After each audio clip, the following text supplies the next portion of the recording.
Goeiedag vriende, ek lees hierso in Hebreërs 5 vers 14 die volgende. Vaste kos is vir volwassenes, vir hulle wat oor die aanvoeling beskik, deur gewoonte geoefen, om te kan onderskei tussen goed en kwaad.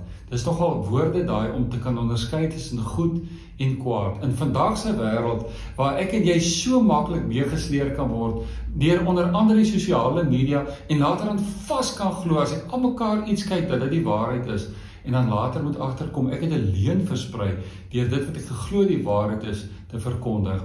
Ons leef in 'n interessante wêreld. Daar is ons nou so 'n nuwe president op die voorgrond wat almal op hol het. 'n President wat uitsprake maak en dan raak almal mal. 'n President wat ook vas oortuig is dat in Suid-Afrika wit mense by die hope doelbewus uitgemoor word. Kan jy glo, doelbewus? Daar's 'n teken op my rug. As ek uit hierdie gebou stap, gaan iemand my doodskiet. Ons weet mos in Suid-Afrika, dis nie waar nie. Ons weet, dit gaan nie goed met enige rasgroep in Suid-Afrika op hierdie stadium nie, maar ons weet ook, dat wit mense nie per se voor die voet doodgemaak word nie. Gelowiges is mense wat onderskei wat reg en verkeerd is, wat waar is, of wat heeltemal dalk nie die waarheid is nie.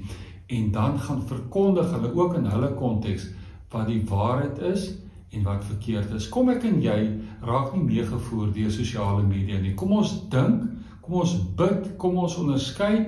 As iets die waarheid is, dan vertel ons dit. Maar as iets nie die waarheid is nie, dan sê ons nee. Dit klink soos die waarheid, maar is nie heeltemal die waarheid nie. Mag jy 'n gelowige word wat al meer en meer 'n onderskeidende lewe leef.